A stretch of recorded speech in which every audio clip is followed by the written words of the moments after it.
வணக்கம் சார். வணக்கம் சைமன். என்ன சார் சென்னை மழையெல்லாம் எப்படி இருக்கு? இந்த மழைக்கே சென்னை தாங்க மாட்டேங்குது. ஆமா, எங்க சார் எங்க போனாலும் தண்ணியா நிக்குதுங்க. எங்க போய் எங்க பள்ளம் இருக்குது எங்க இது இருக்குதுன்னு தெரிய மாட்டேங்குது. டூ வீலர் டிராவல் பண்றதுலாம் ரொம்ப கஷ்டம். ஆமா, மழை அப்படியே நாளைக்கு கொஞ்சம் ஓஞ்சிடும்னு நினைக்கிறேன். சார் டிவிகே தரப்புல இருந்து December 5th ஒரு ரோட் ஷோ பண்றதுக்கு பெர்மிஷன் கேட்டிருந்தாங்க. அதுக்கு 2-3 தடவை அவர் புசியானந்த் அவர்களே நேரில் போய் கூட ரிக்வஸ்ட் லெட்டர் கொடுத்துட்டு வந்தார். பட் அதை நிராகரிச்சிட்டாங்க. இது எப்படி சார் நம்ம பார்க்குறது? ஏன்னா தமிழ்நாடுல எவ்வளோ பெரிய அசம்பாவிதம் நடந்ததால் புதுச்சேரியில் இந்த மாதிரி பண்ணியிருக்காங்களா, இல்லை அவங்களோட ரீசன்ஸ்லாம் என்ன சார் சொல்கிறாங்க? கரூர் சம்பவம் ஒரு மிகப்பெரிய ஒரு துயரமான சம்பவம். அதை தாண்டி இன்னும் தமிழ்நாட்டுக்குள்ளே ஒரு பர்மிஷன் கிடைக்கல. வழக்கு நீதிமன்றத்தில் இருக்குது, சிபிஐ விசாரணை இருக்குது. சேலத்தில் கூட ஒரு பர்மிஷன் கேட்டப்போ ரொம்ப நெருக்கத்தில் கேட்காதீங்க, ஒரு 4 வாரத்துக்கு முன்னாடி கேளுங்க அப்படின்லாம் சொல்லியிருந்தாங்க. அப்புறம் சரி, புதுச்சேரி தனி யூனியன் பிரதேசம் தானே, அங்கே கேட்கலாம் அப்படின்னு கிட்டத்தட்ட ஒரு 21 கிலோமீட்டர் காலாப்பட்டுலேருந்து தொடங்கி ஒரு ரோட் ஷோ நடத்துகிற மாதிரி புதுச்சேரி முதல்வர்கிட்டையும் அங்கே இருக்கிற டிஜிபிக்கிட்டையும் மனு கொடுத்துருந்தாங்க. அந்த மனு அவங்க நிராகரிச்சிட்டாங்க. அது சொன்ன காரணம் என்னென்னா, மிக முக்கியமான நியாயமான ஒரு காரணம் கூட விஜய் போகிற இடம்லாம் கட்டுக்கடங்காத கூட்டம் வருகிறது, வரதான் செய்யும், வேறு வழி இல்லை, அதை கட்டுப்படுத்தி ஆகணும். இப்போ அவங்க என்ன சொல்கிறாங்கன்னா, புதுச்சேரி ஒரு சின்ன ஒரு நகரம், இது புதுச்சேரி மக்கள் மட்டும் இங்கே பார்க்க மாட்டாங்க. விஜய் வந்துட்டார்னு ஒன்று பக்கத்தில் கடலூர், விழுப்புரம், திருவண்ணாமலை இந்த மாவட்டங்கள்லேருந்து வந்துட்டாங்கன்னா நாங்கள் என்ன பண்ண முடியும்? அவங்க பேரிகார்டு போட்டால் தடுக்க முடியும். இன்னும் அது நியாயமான ஒரு விஷயம் தான். இன்னும் அதனால் இப்போதைக்கு நாங்கள் பர்மிஷன் கொடுக்க முடியாதுன்ட்டாங்க. ஓகே சார், இந்த விஷயங்கள்லாம் இதுக்கு முன்னாடி டிவிகே தரப்புலேருந்து யோசிச்சிருப்பாங்கல்ல. பட் ஸ்டில் அவங்க புதுச்சேரி சூஸ் பண்ணுறதுக்கான மெயின் ரீசன் என்னென்னா, அது தமிழ்நாட்டோட சேர்ந்தது இல்லை அப்படின்றது தான் ஒரு பெரிய ரீசனாக இருந்துச்சு. அது இல்லாமல் அங்கே இருக்க முதல்வர் ரங்கசாமி அவர்களும் கொஞ்சம் விஜய்க்கு சப்போர்ட்டாக இருக்கிற மாதிரி நிறைய தெரிஞ்சது. பட் அவங்களே இதை ரிஜெக்ட் பண்ணிட்டாங்க. அடுத்து டிவிகேவோட மூவ் என்னவா சார் இருக்கும்? கண்டிப்பாக அவங்க சேலம் இல்லைனா அடுத்த மூவாக இப்போ காஞ்சிபுரத்தில் நடத்துகிறாங்க இல்லைங்களா, சுங்கா சத்திரத்தில் அரங்கத்துக்குள்ளே. அதுமாதிரி நீங்கள் மக்களை நாங்கள் போயிட்டு நீங்கள் மக்களை களத்துக்குள்ளே போய் சந்திக்கிறது வேறு விஷயம். அரங்கத்துக்குள்ளே சந்தித்தாலும் இன்றைக்கி இருக்கிற மீடியாக்கள் அதை நீங்கள் உள்ள அரங்கத்துக்குள்ளே 2000 பேர் இருந்தாங்கன்னா குழுவே கிட்டத்தட்ட 20 கோடி பேர்கிட்ட போய் கொழுமை சேர்த்துருது மீடியா. அந்த விஜய் எது பேசினாலும் தும்பினாலும் சரி, இது பண்ணாலும் சரி, அது செய்தியாக, அது காணொலியாக அது மாறிடுது. அப்படி ஒரு அரங்கத்துக்குள்ளே ஒரு மீட்டிங்கை நடத்தலாமா? காஞ்சிபுரத்தில் வேலூர், அடுத்து வேலூர் பக்கத்தில் ராணிப்பேட்டை, இந்த மாதிரியான இடங்கள்ல, இந்த மாவட்டங்களில் ஒரு கூட்டம் நடத்தலாமான்னு இப்போதைக்கு யோசனை. இதே நீங்கள் சொல்கிற மாதிரி சேலத்துக்கே மறுபடியும் முன்கூட்டியே இந்த கார்த்திகை தீபம் இதெல்லாம் முடிஞ்ச பிறகு முன்கூட்டியே அங்கே ஒரு பர்மிஷன் கேட்க போகிறாங்க. ஒரு பக்கம் நீதிமன்ற விசாரணையில் இருக்குது, சிபிஐ விசாரணை இருக்குது. கண்டிப்பாக கடும் கட்டுப்பாடுகள், நிபந்தனைகள் இதெல்லாம் கொடுக்க முடியும். ஏன்னா ஒரு பக்கம் பார்த்தீங்கன்னா, தேர்தல் பிரச்சாரம் பரப்புரை இல்லாமல் எந்த கட்சியும் ஒன்றும் பண்ண முடியாது. ஒரு பக்கம் எடப்பாடி மிக ஜோராக பண்ணிக்கிட்டு இருக்காரு, கோபிச்செட்டிப்பாளையத்திலே போய் பேசிட்டு இது பண்ணிட்டு இருக்காரு. அதனால் தவேகா தலைவர் இன்னும் போய் முழுமையாக மக்களை சந்திக்கல. இல்லை உங்களுக்கு நீங்கள் ஒரே மாவட்டத்துக்குள்ளே தானே அவர் பண்ணியிருக்காரு. திரும்ப பார்த்தீங்கன்னா திருச்சி, திருவாரூர், அரியலூர், கரூர் வந்திருக்காரு. வந்த உடனே தான் யாரை கட்டி இப்படி வச்சாச்சு. கண்டிப்பாக மக்களை சந்திச்சாகணும். தேர்தல் ரொம்ப தூரம் இல்லை, 4 மாதம் தான் இருக்குது. இந்த மாத கடைசியில் சின்னம் அறிவிச்சிருவாங்க. சின்னத்தை கொண்டு போய் சேர்க்கணும். தேர்தல் அறிக்கை இருக்குது. கண்டிப்பாக கூட்டணின்ற ஒரு விஷயம் இருக்குது. கூட்டணிக்கு ஒரு மாநாடு இருக்குது. கூட்டணி தலைவர்கள்லாம் சேர்ந்து விஜயோடு சேர்ந்து கை கோர்த்து நிற்கிற மாதிரியான ஒரு போஸ் இருக்குது. அங்கே ஒரு ஸ்பீச் இருக்குது. அதனால் இந்த 4 மாதம் தேர்தல் திருவிழா களை கட்ட போகுது. அதில் ஒரு நாயகராக விஜய் இருப்பார் என்பதில் மாற்றுக்கிறது கிடையாது. ஆதவ அர்ஜுனா அவர்கள் நேற்று ஒரு இன்டர்வியூ கொடுத்துருந்தார். அதில் நிறைய கேள்விகள் கேட்கப்பட்டது. அதில் முக்கியமாக நம்ம பார்க்குற விஷயம் என்னென்னா, ஊழல் எல்லா ஆட்சி வரும்போது தான் பண்ணுறாங்க, நாங்கள் கம்மியாக பண்ணுங்கன்னு தான் சொல்கிறோம் அப்படின்னு சொல்லி ஒரு இதை சொல்லியிருந்தார். அப்போ இவங்க வந்தாலும் ஊழல் பண்ணுவாங்க அப்படின்றத அவர் குறிக்கிறாரா? அது இப்படி எடுத்துக்கங்களேன். நீங்கள் ஊழலை ஒழிக்க முடியாது அப்படின்ற ஒரு பாயிண்ட் ஆஃப் வியூவில் நான் நியாயப்படுத்தி பேசலை. யார் வந்தாலும் நாங்கள் ஊழலை மொத்தமாக ஒழிச்சிருந்து தான் சொல்லுவாங்க. உலக நாடுகளில் உள்ள அரசியல் கட்சிகள் பேசுகிற முதல் பேச்சு, முதல் பிரச்சாரம் இதுதான். அது எந்த வளர்ந்த நாடாக இருந்தால் கூட சரி, ஊழல் இல்லாத ஒரு ஆட்சி நாங்கள் கொடுப்போம் அப்படின்னு. அது சம்பிரதாய பேச்சாக இருந்தால் கூட ஊழலை ஒழிக்கவே முடியாதுப்பா, அது ஏதாவது ஒரு வடிவில் இருக்கும். சிங்கப்பூர் மாதிரியான, துபாய் மாதிரியான நாடுகளில் அது சாத்தியம். அது ஒரு சின்ன நாடு, மக்கள் தொகை குறைவான நாடு, அங்கே சட்டத்திட்டங்கள்லாம் வேறு. இந்தியா மாதிரியான ஒரு பெரிய கண்ட்ரி, இந்தியாவுடைய சட்டத்திட்டங்கள் வேறு. இங்கே மொழி, இனம் எல்லாமே வேறாக இருக்கிறதுனால ரொம்ப கஷ்டம். அதாண்டி நாங்கள் குறைவாக இருக்கும், பெரிய அளவில் ஊழல்லாம் இருக்காது அப்படின்னு. ஆனால் ஆக்சுவலாக சொல்லக்கூடாது. அதை ஒரு வளர்ந்துக்கிட்டு வர ஒரு கட்சி, நீங்கள் அரசியல் களத்துக்குள்ளே இப்போ தான் வந்திருக்கீங்க அப்படின்னா அது பொய்யா இருந்தால் கூட சரி வந்து ஆஹா ஓஹோன்னு தான் சொல்லி தான் ஆகணும், அது பில்டப் பண்ணி தான் ஆகணும். பில்டப் பண்ணாமல் சினிமா மாதிரி தான் அரசியல் வந்து பில்டப் பண்ணால் தான் அங்கே வந்து வேலை ஆகும். அது யதார்த்தமாக பேசியிருக்காருன்னு என் கண்ணோட்டத்தில் தோணுது. சார் பிப்ரவரியில் 2 மினிஸ்டர்ஸ் வந்து ஜாயின் பண்ண போகிறாங்க அப்படின்னு சொல்லியிருக்காரு. அது யாருன்னு சொல்லி நமக்கு தெரியல. சிட்டிங் அமைச்சரா அல்லது முன்னாள் அமைச்சரா? மினிஸ்டர்ஸ் சொல்லியிருக்காரு. திமுகவில் இருந்துன்னு இருக்காரு. எக்ஸா இல்லை திமுகவில் இருந்துன்னு சொல்லியிருக்காரு. போல்டாகவே சொல்லியிருக்காரு வந்து. எனக்கு 2 விதமாக அது எனக்கு நம்பகத்தன்மை கம்மியாக தான் இருக்குது சைமன். எப்படின்னா திமுக வந்து ஒரு ரூலிங் பார்ட்டி, ஒரு பெரிய கட்சி. நீங்கள் வந்திருக்கீங்க ரைட்டு, உங்களுக்கும் ஒரு செல்வாக்கு அமைக்கிறீங்க தாவேக்காவை வந்து.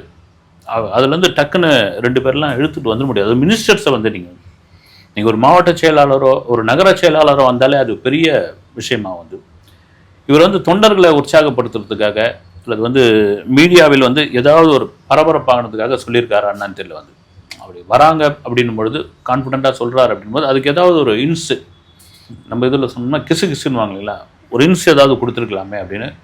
ஒருவேளை அப்படி ஒரு நிகழ்வு நடந்துருச்சுன்னா தாவேக்கா மிக மிக பலமான கட்சி அப்படின்றத மாற்று கருத்து கிடையாது.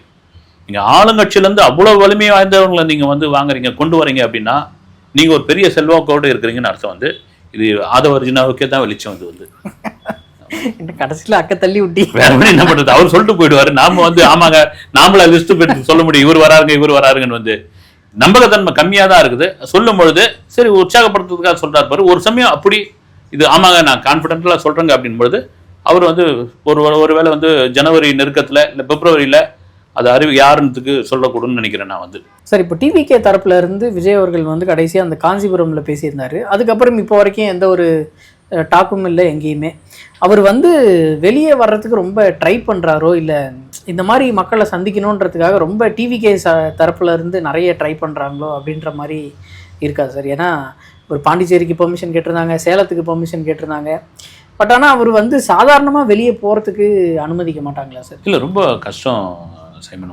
உங்களுக்கு திரும்ப சொல்கிறது ஏன் விஜய் மீதான விமர்சனம் கிடையாது. பொதுவாக வந்து உங்களுக்கு அரசியல் இல்லாமல் வேறு துறையிலேருந்து வரவங்களை ஏன் விமர்சனம் பண்ணுறாங்க அப்படின்னா நான் பொதுவாகவே பேசுகிறேன். நான் விஜய்க்கு சப்போர்ட்டோ மற்றவங்களுக்கு வந்து எதிராகவோ இல்லை மற்றவங்களுக்கு ஆதரவாகவோ விஜய்க்கு எதிராக பேசலை. பொதுவாக இப்போ நீங்கள் ஒன்றில் ஒருத்தர் வந்து ஒரு 70 வயசு அவர் வந்து ஒரு 18-17 வயசுலேருந்து கட்சியில் இருக்காருன்னு வச்சுங்க. அவர் இந்த வெயில் மழை கூட்டம் எல்லாத்துக்கும் பழகின ஒரு நபராக இருப்பார். நீங்கள் ஒரே நாளில் பார்த்தீங்கன்னா 5-6 கூட்டங்கள்லாம் அட்டன் பண்ணுற அரசியல்வாதிகளாக இருக்குது. இவங்களுக்கு என்னென்னா அந்த பாடி அந்த கண்டிஷன் வந்துடும் உங்களுக்கு. இப்போ நீங்கள் வந்து ஒரு விஜய்ன்னு சொல்ல புதுசாக வரவங்க ஒரு தொழிலதிபர் வராரு, நீங்கள் நடிகர்னு கூட விட்டுருங்க, ஒரு தொழிலதிபர் வராரு, அவர் ஏசி அறைக்குள்ளே இருந்தவர், அவருக்கு ஒரு செல்வாக்கு இருக்குது அப்படின்னா அவரால் வந்து ஒரு 2 கூட்டத்தை கூட அட்டன் பண்ண முடியாது. ரொம்ப இதுவாகிடும். நீங்கள் எல்லாத்துலையும் இப்போ விஜயோடைய இதுவே கூட நீங்கள் எடுத்துங்க. விஜய் வந்து கிட்டத்தட்ட 30 வருஷமாக இருக்கார் திரைப்படத்துறையில் அப்படின் பொழுது வந்து அவருக்கு எங்கே கேமரா வைக்கிறாங்க, எங்கே ஆக்ஷன் சொல்கிறாங்க, என்ன லைட்டிங் பண்ணியிருக்காங்க, என்ன லென்ஸு போட்டிருக்காங்க, ஒரு காட்சி எப்படி நம்ம வந்து டெக்னிக்கலாக நடித்தா அந்த காட்சியை வந்து நம்ம வந்து காயப்படாமல் அதில் வந்து நம்ம நடிக்க முடியும். இந்த காட்சி நம்ம நடித்து பழகிட்டோம், அதனால நமக்கு ஈஸியாக வந்து ஒரே டேக்கில் முடிஞ்சிடும் அப்படின்னு வந்துடும். அது ஒரு துறை சார்ந்த ஒரு விஷயம். அது போல தான் அரசியல் வந்து இதே போல தான் வந்து அரசியலில் வெளியே வரும்பொழுது இந்த க்ரௌடு இருக்கு இல்லைங்களா, அந்த கட்டுப்படுத்த முடியாத இந்த கூட்டத்தை பார்க்கும்பொழுது யாராக இருந்தாலும் ஒரு ஜெர்க்கு ஒன்று வரதான் செய்யும். வந்து ஒரு உற்சாகமாகவும் அதை தாண்டி ஒரு இது எப்படி ஹேண்டில் பண்ணுறது, இவங்களை எப்படி இது பண்ணுறது அப்படின்ற மாதிரி.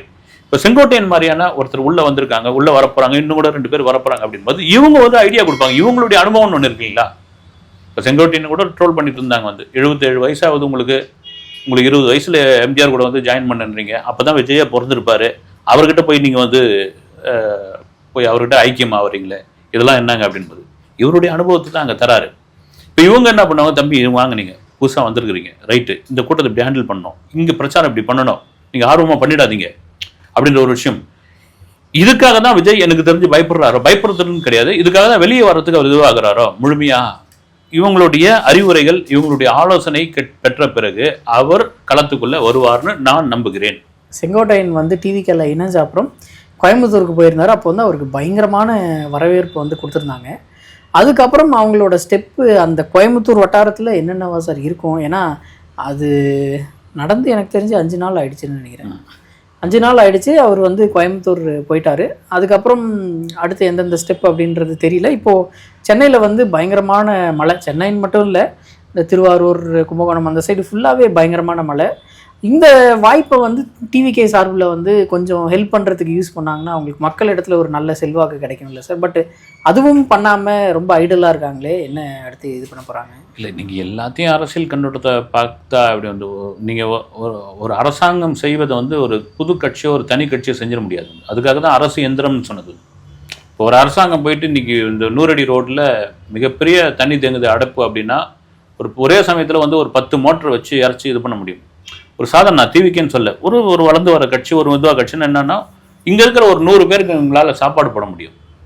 அதை தவிர அவ்வளோதான் அதனுடைய இது. நீங்கள் இதை அரசியலாக பண்ண ஆரம்பிச்சிங்கன்னா அது தெரிஞ்சு போயிடும் வந்து. ஆனால் செய்யணும் வந்து, நீங்கள் அறிக்கை கொடுக்கணும், உதவி பண்ணுங்கன்னு சொல்லணும், அரசாங்கத்துக்கு ஒரு அழுத்தம் கொடுக்கணும்.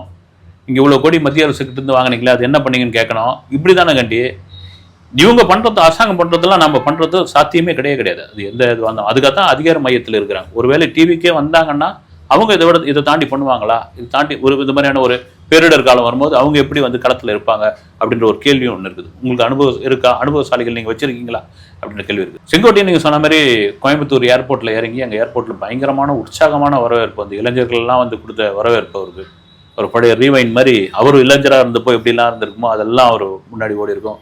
கோபிச்செட்டிப்பாளையத்தில் அவருடைய கட்சி அலுவலகத்திலாம் வந்து தாவேக்காவுடைய போர்டாக மாற்றி வச்சிருந்தது. அப்புறமா எடப்பாடி பழனிசாமி பிரச்சாரத்துக்கு போயிருந்தப்போ ஒரு நல்ல கேள்வி கேட்டார், வந்து வரவேற்கக்கூடிய விஷயம். நீங்கள் தானே ஓட்டு போட்டீங்க, மக்களே ராஜினாமா பண்ணும்போது உங்ககிட்ட கேட்டாரா அப்படின்ற ஒரு கேள்வி. இது நியாயமான ஒரு கேள்வி. யாராக இருந்தாலும் சரி வந்து நீங்கள் கட்சி தாவல் தடுப்பு சட்டம் மாதிரி வந்து எம்எல்ஏ பதவி ராஜினாமா பண்ணுறதுக்கும் சில கோட்பாடுகள், விதிமுறைகள், மக்கள் ஓகே பண்ணாதாம்மா நீங்கள் வந்து பண்ணணும் அப்படின்னு இவருக்காக பொதுவாகவே சொல்கிறேன். இஷ்டத்துக்கும் இந்தியா முழுக்க அது இருக்குது வந்து. அது மாதிரியான கேள்வியெல்லாம் கேட்டிருந்தாங்க. எனக்கு தெரிஞ்சு பார்த்தீங்கன்னா டிவிகேவுக்கு செங்கோட்டையன் வந்தது மிகப்பெரிய பலம். டிவிகே அதை எந்த அளவுக்கு பயன்படுத்தி கொள்ள போகிறது அப்படின்னு மிக முக்கியமான ஒரு விஷயம் அது. ஏன்னா உங்களுக்கு ஆட்டோமேட்டிக்காக ஒரு ஈகோ கிளாஷ் உள்ளே வந்துடும். நீங்கள் ஒரு நிறுவனம் நீங்கள் உங்கள் ஆஃபீஸில் வச்சுருக்கீங்க, நீங்கள் உங்கள் கீழே வந்து ஒரு 10 பேர் வேலை பார்த்துக்கிட்டு இருக்காங்க. 10 பேர் கூடயும் வந்து ஒவ்வொரு பொறுப்பு கொடுத்துருக்கீங்க. இவங்களை தாண்டி ஒரு சூப்பர் சீனியரை கொண்டு வரீங்க நீங்கள் அப்படின்பொழுது அந்த சூப்பர் சீனியருக்கான அதிகாரம் கொடுக்கும்பொழுது 10 பேருக்கு வந்து எரிச்சலாக செய்யும். அட்லீஸ்ட் ஒரு 4 பேருக்கு அது எரிச்சலாக செய்யும். அங்கே உள்ள ஒரு சின்ன அரசியல் பண்ணுவாங்க வந்து. இதெல்லாம் இல்லாமல் நீங்கள் ஒரு தலைமையில் இருக்கும்பொழுது நான் சொல்கிறத கேட்கணும், அடுத்த லெவலில் இவர் சொல்கிறத கேட்கணும் அப்படின்ற ஒரு திட்டவட்டமான ஒரு முடிவுக்கு வந்து ஒரு கண்டிஷன் போட்ட பிறகு அது மிக ஸ்மூத்தாக அந்த ஆஃபீஸ் நடக்கும். வந்து அப்படியேப்பட்ட இடத்துக்கு டிவிக்கு விஜய் கொண்டு வந்து செங்கோட்டையனை உட்கார வைப்பாரா? அவருடைய அனுபவத்தை இவங்க எப்படி பயன்படுத்தி கொள்ள போகிறார்கள் அப்படின்னு பெரிய சார். நான் ட்விட்டரில் பார்த்த ஒரு சில விஷயங்களை வந்து நான் ஷேர் பண்ணணும்னு நினைக்கிறேன் உங்கள்கிட்ட. ஏன்னா இந்த மக்கள் அரங்கம்னு சொல்லி ஒரு டிபேட் ஷோ வந்து பண்ணிகிட்டு இருக்காங்க. அதில் வந்து சாட்டை துரைமுருகன் அவர் வந்து பேசிகிட்டு இருந்தார். அவரை வந்து பேச விடாமல் பின்னாடி வந்து 4-5 பேர் பயங்கரமாக எந்திரிச்சு கத்திக்கிட்டு இருந்தாங்க. எங்கள் தலைவரை பற்றி தப்பாக பேசுறியா அப்படி இப்படின்னு சொல்லி பயங்கரமாக கத்திக்கிட்டு இருந்தாங்க. அது வந்து ஒரு டிபேட் ஷோ. அப்படி இருக்கும்போது அந்த விமர்சனத்தை கூட தாங்க முடியாமல் தான் டிவிகே சைடில் இருக்கிற எல்லாருமே இருக்காங்களா? ஏன்னா அவர் பேசின விஷயத்தை கூட அவங்களால ஒத்துக்க முடியல. நீங்கள் எப்படி எங்கள் தலைவரை பற்றி அப்படி பேசலாம் அப்படின்னு பேசுகிறாங்க. இல்லை அந்த ஷோவை நான் பார்க்கல, நான் பார்க்காம பேசக்கூடாது. ஒருவேளை ரொம்ப கடுமையான வார்த்தையை போட்டு பேசியிருப்பாரா தெரியல. வந்து நீங்கள் யாராக இருந்தாலும் வந்து ஒரு ஷோ அப்படின்போது நீங்கள் எத்தனையோ டிபேட் ஷோவில் வந்து இப்போ ஒரு வைரலாகவே போயிருந்தது, அடிதடிலாம் நடந்த இதுவெல்லாம் ஒன்று இல்லைங்களா? தெலுங்கானாவில் வேர்ல்டு லெவல்லே வந்து யூரோப் கண்ட்ரிலேயே அது நடந்திருக்கு. ஒருத்தர் அடிச்சு ஒருத்தர் கன்னெல்லாம் கூட எடுத்துடுறாரு வந்து இல்லையா? அப்படிலாம் நடந்தது. அது என்னன்னா ஒரு கட்டத்துக்கு அப்புறம் உங்களுக்கு ஒரு தடித்த வார்த்தை, நான் விவரம் சொல்ல, தடித்த வார்த்தை, தன்னுடைய தலைவர் பற்றியான ஒரு மோசமான விமர்சனங்கள் யாராலும் வரும்பொழுது அது சார்ந்தவர்களுக்கு ஆட்டோமேட்டிக்காக ஒரு கோவம் வரதான் செய்யும் வந்து. அதனால் அந்த ஷோ நான் பார்க்கல வந்து. அது என்ன பேசுகிறாங்கன்னு தெரியல எனக்கு சார். அடுத்து வந்து ட்விட்டரில் இன்றைக்கி வந்து நம்ம கட்சியோட கண்ணு நம்ம மேலே படணுன்னு பண்ணுறாங்களா என்னன்னு தெரியல.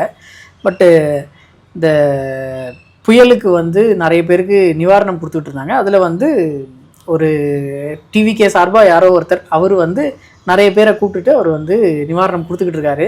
இப்போ கொடுக்கும்போதே அவர் வந்து ஃபோட்டோ நல்லா எடுறா, வீடியோ தான் நமக்கு முக்கியம் அப்படின்ற மாதிரி பேசிக்கிட்டு இருக்காரு.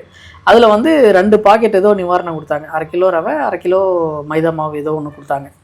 அதை வந்து நம்ம உதவி செய்யணும் அப்படின்ற எண்ணத்தை தாண்டி நம்ம வந்து வீடியோ எடுத்து போடணும் அப்படின்ற எண்ணம் வந்துருதோ அதில் அப்படின்ற மாதிரி தோணுச்சு அந்த வீடியோவை பார்த்ததுக்கப்புறம். இதில் என்ன தப்புன்னு எனக்கு தெரியவே இல்லை. நான் பொதுவாக சொல்கிறேன் வந்து, ஏன்னா இன்றைக்கி வந்து சோஷியல் மீடியா நீங்கள் எதை பண்ணாலும் அதை வந்து கேப்சர் பண்ணுறதுக்கான இது இருக்குது. சோஷியல் மீடியாவில் என்ன வேணாலும் போடலான்ற அளவுக்கு ஆயிடுச்சு.